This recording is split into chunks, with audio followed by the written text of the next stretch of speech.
अस्सलाम वालेकुम dear students, welcome to GS academy. आज हम 10th क्लास के चैप्टर नंबर 10 साइंस और टेक्नोलॉजी की एक्सरसाइज को सॉल्व करेंगे। तो आइए अपनी एक्सरसाइज को सॉल्व करते हैं।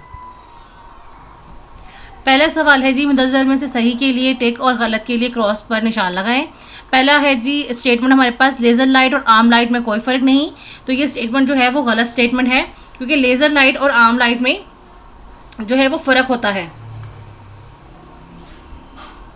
फ़र्क इस तरह से होता है कि लेज़र लाइट जो होती है वो हमेशा एक ही सिमत में सफ़र करती है, यानी उसकी तमाम बीम्स जो होती हैं वो एक ही फ्लो में होती हैं और एक ही सिमत में होती हैं। जबकि आम जो है वो लाइट है, इसकी रोशनी जो है वो फैल जाती है। इसकी अगर आप कोई भी इसके रास्ते में कार्डबोर्ड वगैरह रखेंगे तो उसका बंद हो जाएगा रास्ता, पर जब आप उसको छोड़ेंगे तो वो पूरे कमरे को जो है वो लाइट जो है वो रोशन कर देती है।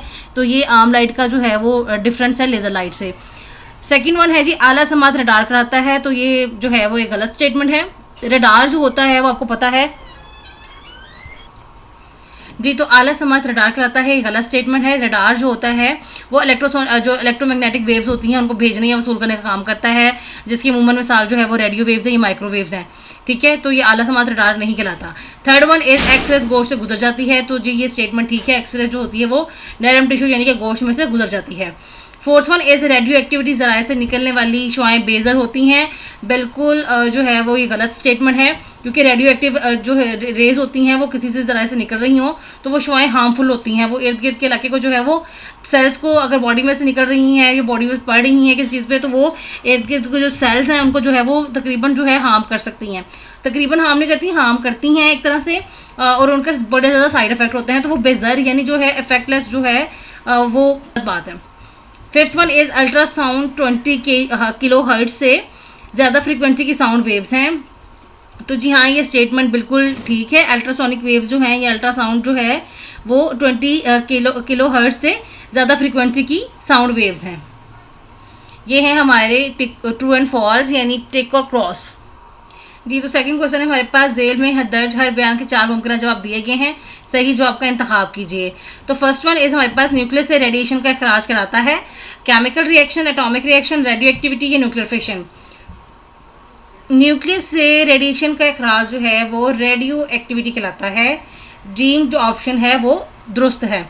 सेकेंड वन इज अल्ट्रासाउंड की फ्रिक्वेंसी होती है 20 हर्ट्ज से कम, 20 हर्ट्ज या 20 किलो हर्ट्ज या 20 किलो हर्ट्ज से ज़्यादा। तो इसका आंसर जो है वो अल्ट्रासाउंड की वेव्स जो हैं वो 20 किलो हर्ट्ज से ज़्यादा होती हैं।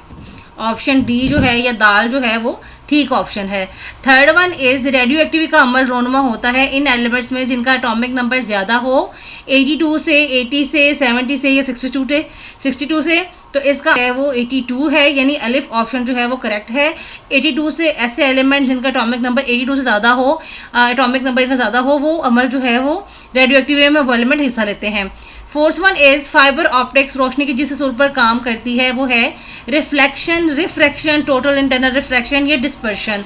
तो फाइबर ऑप्टिक्स जो है वो रोशनी के टोटल इंटरनल रिफ्लेक्शन पे अमल करती है, के असूल पर अमल करती है।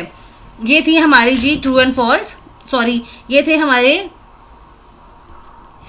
जी हमारे मल्टीपल चॉइस या एमसीक्यूज कह लें। ठीक है, अब नेक्स्ट जो है क्वेश्चन पे चलते हैं। थर्ड क्वेश्चन है जी हमारा, खाली जगह पुर करें। फर्स्ट स्टेटमेंट है अल्फा पार्टिकल्स डैश प्लेट की तरफ मुड़ जाते हैं।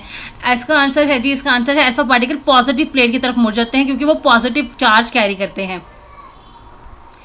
First statement alpha particle positive plate की तरफ मुड़ जाते हैं। Second one is dash rays पर किसी फील्ड का कोई असर नहीं होता। तो वो गैमा रेज होती हैं जिन पर जो है किसी फील्ड का, कोई भी इलेक्ट्रिक फील्ड और मैग्नेटिक फील्ड को उसका असर नहीं होता। सेकेंड स्टेटमेंट है हमारे पास जी, गैमा रेज पर किसी फील्ड का कोई असर नहीं होता।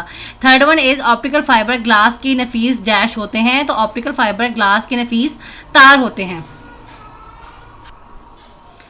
Fourth one is laser beam की तमाम वेव्स की डैश एक ही होती है। तो लेजर बीम की तमाम वेव्स की सिमत या डायरेक्शन एक ही होती है।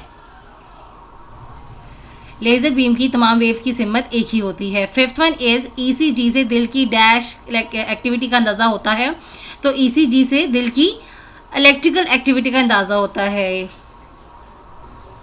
जी। ईसीजी से दिल की इलेक्ट्रिकल एक्टिविटी का अंदाज़ा होता है। ईसीजी इलेक्ट्रोकार्डियोग्राम जो होता है वो टेस्ट आपको पता है, दिल से जो है दिल की जो है एक्टिविटी यानी दिल का धड़कना, ब्लड को पम्प करने की सलाहियत एक्सेट्रा, ये सारी चीज़ों का अंदाज़ा जो है वो ईसीजी के टेस्ट से लगाया जा सकता है। जी, आज हमने जनरल साइंस 10th क्लास के चैप्टर नंबर 10 की एक्सरसाइज को सॉल्व किया। मजीद वीडियोस के लिए चैनल को सब्सक्राइब करें, इस वीडियो को लाइक और शेयर करें। अगली वीडियोस तक के लिए अल्लाह हाफिज़।